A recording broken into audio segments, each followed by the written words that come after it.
ప్రపంచాన్ని అరచేతిలోకి తెచ్చిన smart phone ఇప్పుడు మన కొంప ముంచుతుందా? గడప దాటకుండానే బ్యాంక్ ఖాతాలు ఖాళీ అయిపోతుంటే సామాన్యుడి రక్షణ ఎక్కడ? ఉప్పెనలా విరుచుకుపడుతున్న సైబర్ ముఠాల దెబ్బకు దేశం వణికిపోతుంది. దేశవ్యాప్తంగా ఆందోళనకర స్థాయికి చేరిన సైబర్ మోసాలపై సాక్షాత్తు ప్రధానమంత్రి నరేంద్ర మోదీ రంగంలోకి దిగారు. దేశంలోని అన్ని రాష్ట్రాల ప్రధాన కార్యదర్శులతో ప్రగతి సమావేశం నిర్వహించారు. సైబర్ నేరాల కట్టడికి కఠిన చర్యలు చేపట్టాలని ఆదేశించారు.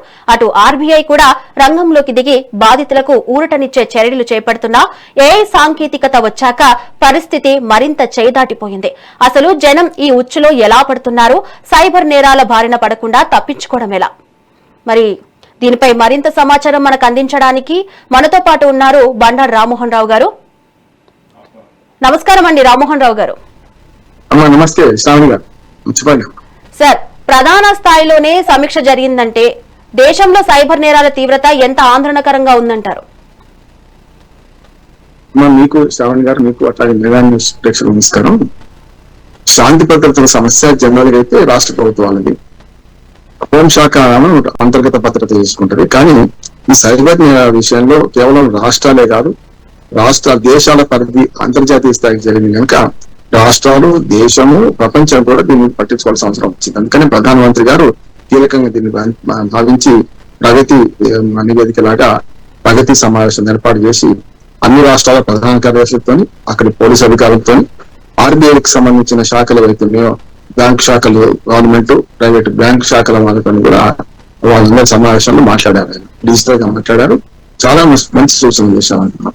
ఉదాహరణకు మీరు సైబర్ నేరాలకు గురి కాకుండా ఉండాలంటే నాలాంటి వాళ్ళ గురించి చెప్పేది ఏంటంటే, దురాశ దుఃఖానికి చేయటం అంటారు కదా, ఆశపడడం తప్పు కాదు, కానీ దురాశ పడడం అంతకన్నా తప్పు. కనుక ఈజీ మనీ వచ్చే అవకాశాలు ఉన్నప్పుడు ఇట్లాంటి వాళ్ళు అప్పుడు ప్రముఖుల ఆ కుటుంబ సభ్యులే మోసపోయిన సందర్భాలు చూసిన మిత్రులు మనకు జేడి లక్ష్మణ్ గారి భార్య కూడా ఇటువంటి దానికి మోసానికి గురై చూసినాం. చాలా మంది ప్రముఖుల కుటుంబ సభ్యులే ఇట్లాంటి దురాశలకు పోయి నష్టపోయిన సందర్భాలు చూస్తున్నాం.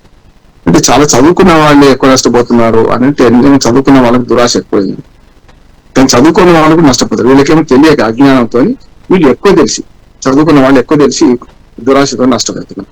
అందుకని ప్రధానమంత్రి గట్టిగా దీన్ని భావించి డిజిటల్ నేరాలు అరికట్టడానికి 3 రకాల మన జాగ్రత్తలు తీసుకోమని.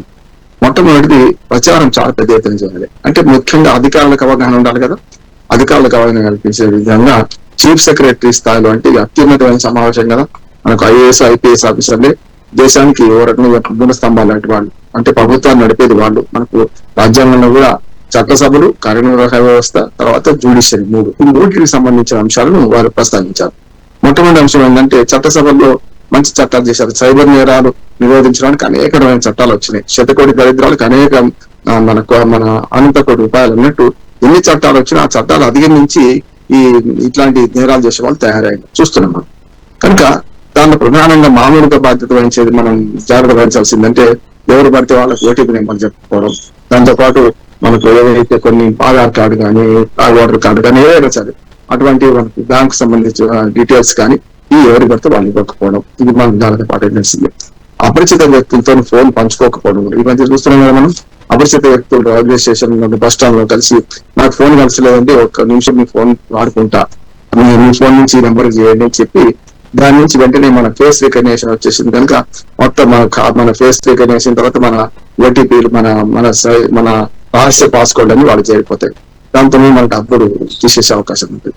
అన్నిటికంటే మనం కూడా ఒక 3-4 అకౌంట్లు తెచ్చుకొని అన్ని అకౌంట్లలో పెద్ద డబ్బులు ఉంచి కూడా చూసుకోవడం కూడా మార్గం. ఇవాళ ప్రపంచవ్యాప్తంగా డిజిటల్ రంగంలో మనం చాలా అద్భుతంగా రాణిస్తున్నాం. శ్రావణి చూస్తున్నాం కదా, మనకు G7 దేశాల సదస్సులో ఫ్రాన్స్ అధ్యక్షుడు, ఇతర పశ్చిమ దేశ అధ్యక్షులు మనం ఏమన్నారు, భారతదేశం అభివృద్ధి చెందిన దేశాల కంటే ముందుకు పోతుంది. ఎందులో అంటే డిజిటల్ టెక్నాలజీలో, మీరు డిజిటల్ పేమెంట్స్ లో ప్రపంచంలో మనం ముందు ఉన్నాం. ఎందుకంటే దానికి 2 కారణాలు. ఒకటి, వాడడం ఎక్కువ కావడానికి, జనాభా కూడా ఎక్కువనే.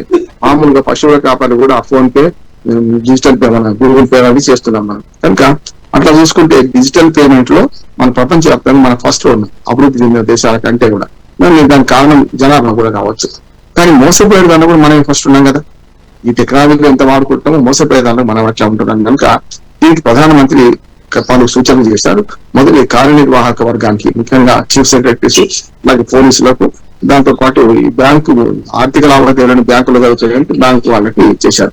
అంటే మనకు గుండెపోటు వస్తే, హార్ట్ స్ట్రోక్ వచ్చినప్పుడు మనం ఎట్లా గోల్డెన్ అవర్స్ అంటామో, ఇక్కడ కూడా నేరం, సైబర్ నేరం జరిగిన వెంటనే గోల్డెన్ అవర్స్ అంటాం.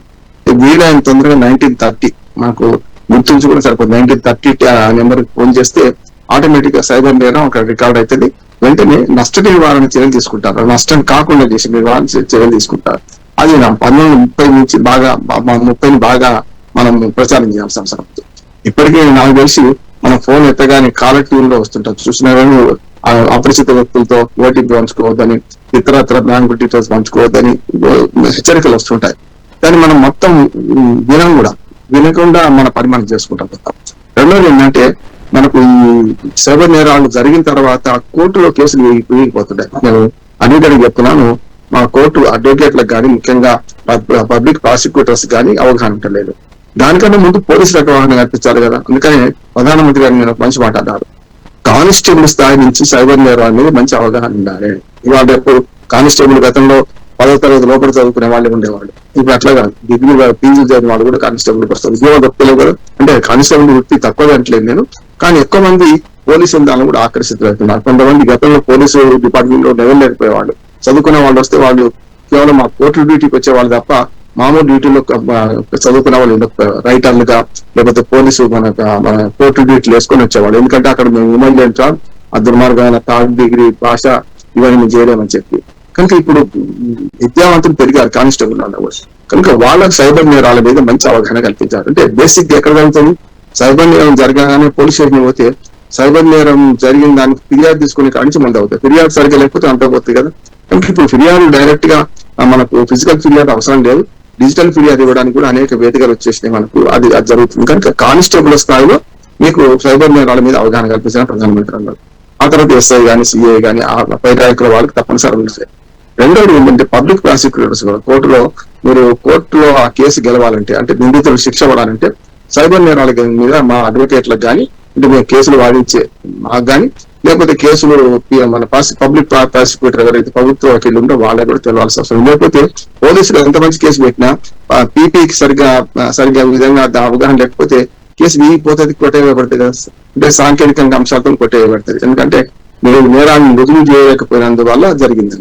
మన నేర విచారణ వ్యవస్థ ఎట్లా ఉంటుంది అంటే, ఇండియాలో ఇది విక్టిమ్ అనేది లేదు.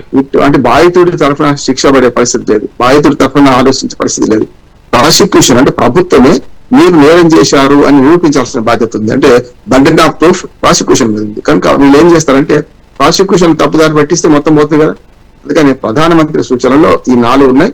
ఒకటేమో చట్టసభల వాళ్ళకు అవగాహన కల్పించుకోవడం, రెండోది కార్యనిర్వాహక వ్యవస్థకు, మూడోది జ్యుడిషియరీకి కూడా అవగాహన కల్పించుకోవడానికి మంచిదని ప్రధానమంత్రి చెప్పారు. దాన్ని అందరూ అంగీకరించాల్సిందే.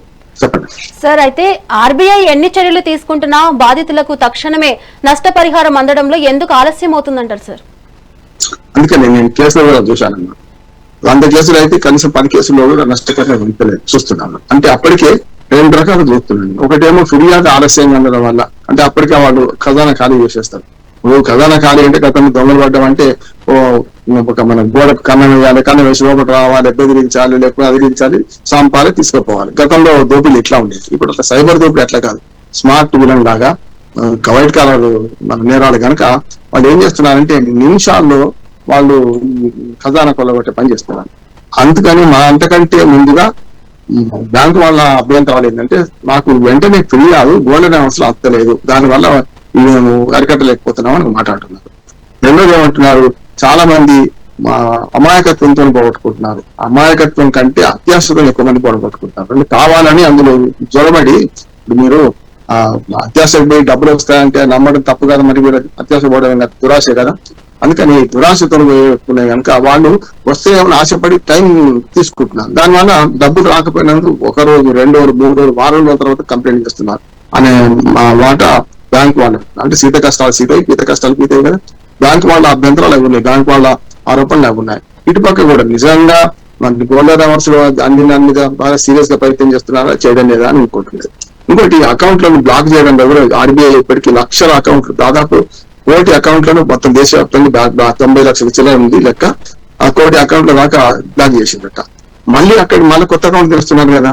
ఇక్కడ సమస్య ఏంటంటే కోర్టులు కూడా supreme court, high court, supreme court లాంటివి కూడా కొన్ని తప్పులు చేయడం వల్ల ఇటువంటి సమస్య వస్తుంది. ఎందుకంటే గతంలో మీరు బ్యాంక్ అకౌంట్ తెరవాలంటే కనీసం సిమ్ కార్డ్, మన బ్యాంక్ అకౌంట్ తెరవాలంటే తప్పనిసరి ఆధార్ కార్డు అవసరం ఉంటుండే. ఆధార్ కార్డు ఆప్షన్ చేసిండ్రు.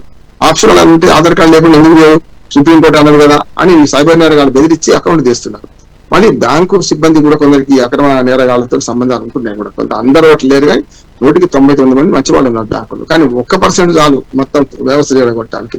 ఈ అక్రమార్కులతో ఈ బ్యాంక్ అధికారులకి ముఖ్య మనకు ఎలాంటి రుజువు లేకుండా, ఆధారం లేకుండా, ఎలాంటి గుర్తింపు కార్డు లేకుండా అకౌంట్ నిర్వహణ చేస్తున్నారు. దాంతో ఏమైంది, అకౌంట్ లో డబ్బులు పడుతున్నాయి, వెంటనే తీసేస్తున్నారు, అంత నిమిషాల్లో జరిగిపోతుంది. అది కూడా ఒక రకం కారణం అంటున్నారు. మూడోది ఏంటంటే మనకి ఏదైతే మన బ్యాంకులు ఎంత ప్రయత్నం చేసినా కూడా బ్యాంక్ అకౌంట్ తెరవడంలో సిమ్ కార్డు తీసుకుంటే బ్యాంక్ అకౌంట్ తెరవడం ఒకటి, రెండోది టెలిఫోన్ డిపార్ట్మెంట్ కూడా టెలికమ్యూనికేషన్ కూడా దానికి అంతే వచ్చింది. వాళ్ళది అంటున్నారు. సుప్రీంకోర్టు ఏమన్నది, టెలిఫోన్ కనెక్షన్ తీసుకోవడానికి మీకు అవసరం లేదు, సిమ్ కార్డు తీసుకోవడానికి మీకు ఆధార్ కార్డు అవసరం లేకపోమంటుంది. మరి ఏ కార్డు కావాలి? నిన్ననే చూసాం మనం, పాస్పోర్ట్ పౌరసత్వం కిందికి రాదు పొమ్మన్నారు. అది మీరు దేశ పౌరుని అని చెప్పే కదా మీరు వేరే దేశానికి కూడా అనుమతిస్తుంది. ఇండియన్ సిటిజన్ అని రాష్ట్రపతి ఇండియన్ సిటిజన్షిప్ కార్డు కాదా, ఎందుకు కాదు అనే మాట వస్తున్నప్పుడు ఇవాళ సిమ్ కార్డు తీసుకోవడానికి కూడా ఆధార్ కార్డు అవసరం లేదని సుప్రీంకోర్టు తీర్పు లాంటి తీర్పు ఇవ్వడం వల్ల ఇప్పుడు ఏమైతుందంటే అకౌంట్ లో దుర్మార్గంగా మనకు సిమ్ కార్డు దొరుకుతున్నాయి, మనకు ఇటు పక్కన అకౌంట్లు దొరుకుతున్నాయి. ఈ రెండు చాలా మొత్తం సైబర్ నేరగాళ్ళు దోపిడీ చేయడానికి ఈ రెండే కారణం అవుతున్నాయి. అందుకనే ప్రధానమంత్రి గారు యూట్యూబ్ చెప్పే వాళ్ళు సుప్రీంకోర్టు, హైకోర్టులో వాళ్ళకి కూడా కొంతవరకు అవగాహన కల్పించాలి. ఏంటంటే మీరు ఈ ఫలానా ఏదో గుర్తింపు కార్డు అనండి, ఏదో పక్కా చేయండి. చాలా దేశాల్లో మీకు శ్రావణి గారు, చాలా దేశాల్లో ఏముంటదంటే సిటిజన్షిప్ కార్డు ఉంటుంది, అది లేక పోగొట్టుకుంటే గతంలో సినిమాలు కూడా వచ్చినాయి, అది పోగొట్టుకుంటే ఏమైతుంది. మనకి ఏ సిటిజన్షిప్ కార్డు లేదు, పాస్పోర్ట్ పనికి రాదు, ఆధార్ కార్డు పనికి రాదు, రేషన్ కార్డు పనికి రాదు, ఏది పనికి రాదంటే మరి మేము ఇండియన్ సిటిజన్ ఎట్లా ఒప్పించుకోవాలి? అందుకని ఏమైంది, గుర్తింపు కార్డులను దుర్వినియోగం చేయకుండా చూడండి. కానీ గుర్తింపు కార్డులే పనికిరావు, ఏ పనికిరావు అనే మాట తప్పు. దానివల్ల సైబర్ నేరాలు పెరగడానికి ఈ కోర్టు తీర్పు కూడా కారణం అంటున్నారు. ఒకటేమో సిమ్ కార్డు ఎట్లా పడితే అట్లా తీసుకోవడం, ఎవరు పడితే వాళ్ళు తీసుకోవడం ఎలాంటి రుజువు లేకుండా. రెండోది బ్యాంక్ అకౌంట్ ఎవరు పడితే వాళ్ళు తెరవడం. ఈ రెండు చాలా అంటున్నాడు. ఆ సిమ్ కార్డు పెట్టుకోండి, ఫోన్ చేస్తాడు, బ్యాంక్ అకౌంట్ డ్యూటీ చేస్తాడు, వెంటనే సిమ్ కార్డు మార్చి పడేస్తాడు, దాన్ని కాల్చి బూడిద చేస్తాడు. అప్పుడు ఎట్లా పట్టుకోవాలి మనం? కనుక ఏ ఫోన్ అయితే వాడినరో ఆ ఫోన్ నెంబర్ ని చూసి, అంటే ఫోన్ అంటే ఆ ఫోన్ యొక్క ఐడి నెంబర్ చూసుకొని ఆ ఫోన్ ఎక్కడ ఉందో తెలుసుకునే ప్రయత్నం చేయాలి. అప్పుడు ఏమైతుంది, ₹1 దోపిడీ చేసేవాడికి 10,000-20,000 ఫోన్ లెక్క కాదు కదా, దాన్ని పడేస్తాడు, కాల్చి పడేస్తాడు, సమస్య లేదు. అప్పుడు ఏం చేస్తారు మరి? అందుకని ఇవన్నీ ఎట్లా ఉన్నాయి అంటే నేరాలకు మించి, అంటే నేరగాలు ఏంటంటే చట్టాలకు మించి పనిచేస్తుంటారు. ఇందుకు చెప్పాను కదా, శతకోటి దరిద్రాలకు అంతకోటి ఉపాయాలు. కనుక ప్రధానమంత్రి సూచనలు పాటించదగ్గవి. 1930కి వెంటనే ఫోన్ చేయాలి, ఇట్లాంటివన్నీ చెప్తున్నారు. కానీ సైబర్ నేరాలు అరికట్టడంలో పోలీసులు, ప్రాసిక్యూషన్, కోర్టులు ఎంత బాగా వేగంగా పనిచేస్తాయి, అంతకంటే వేగంగా ఈ అక్రమార్కులు పనిచేస్తారు. చెప్పండి. ఒకప్పుడు ఓటీపీలకే పరిమితమైన నేరగాలు ఇప్పుడు గడప దాటకుండానే అకౌంట్లన్నీ ఖాళీ చేస్తున్నారు. సో దీని మీద మీరేమంటారు? అదే గడప దాటకుండా అంటే మనం బహిరంగ పరిస్థితినే కదా మన అన్ని కూడా బయట పోయేటి. మనం ఫస్ట్ ఏం చేస్తున్నాం, ఇంట్లో కూర్చొని మనం గడప ప్రపంచం అంతా చుట్టేసి వస్తున్నాం కదా, ఆన్లైన్ ఆర్డర్ ఇస్తున్నాం ఇంత కూర్చొని కదా. గతంలో షాప్కి వెళ్ళి నాలాంటి మా పాత తరం అంతా కూడా షాప్కి వెళ్ళి కొనుక్కొచ్చుకుంటాం. ఇప్పుడు ఆన్లైన్ ఆర్డర్ ఇస్తున్నాం, వాడు ఓటీపీ అడుగుతాడు, అడిగినాడు వాడో కాదో తెలియదు మనకు కదా, ఓటీపీ చెప్పేస్తున్నాం. మరి అటువంటి కష్టమే కదా. అంటే ఆన్లైన్ తగ్గించుకోవాలంటే తగ్గించుకోవాలి. నిజంగా చెప్పాలంటే మన సౌకర్యవంతమైన జీవితం కోసం సౌకర్యాలు ఎక్కువ చేసుకుంటే నష్టాలు కూడా ఎక్కువ అవుతాయి అంటున్నాడు. అట్లానే మొత్తం ఆన్లైన్ తీసుకొని రావద్దని నేను అంటలేను, కానీ కన్ఫర్మ్ చేసుకోవాలి. నిజంగా వచ్చిన వాడు కరెక్ట్ అని కాదా, లేకుంటే అడుగుతున్న వాడు కరెక్ట్ అని కాదా చేసుకోవాలి. అంటే వస్తువు వచ్చినప్పుడు ఆన్లైన్ లో మనం ఓటీపీ చెప్తాం. ఓటీపీలు కూడా అడ్డగోని వేరే ఓటీపీలు ఓపెన్ చేయడం, లేకుంటే తెలియని లింకులు ఓపెన్ చేయడం, ఇట్లాంటివి కూడా తప్పు కదా. ఏమో చూద్దానికి అని చెప్పి ఈజీ మనకి అలవాటు పడ్డవాడు ఇటువంటి లింక్స్ ఓపెన్ చేస్తున్నారు అంటున్నారు. మీకు పెద్ద ఉద్యోగాలు వచ్చినాయని, ఒక లాటరీ జరిగిందని, లాటరీ జరిగింది 10 కోట్ల రూపాయలు మీకు లాటరీ వచ్చేసింది, మొదలు ప్రాసెస్ ఫీజు కింద ₹1,00,000 పంపించండి. 10 కోట్లు వస్తున్నాయి ఆశతో ₹1,00,000 నష్టపోతున్నాడు కదా వీడు. 1,00,000 కాదు, వరుసగా ఆ నేరం జరుగుతున్న క్రమంలో 1,00,000 ఒకసారి, 5 లక్షలు ఒకసారి, 10 లక్షలు, కోటి వస్తున్నాయి కదా ఆశపడుతున్నాడు వీడు. ఆ కోటి అనే ఈజీ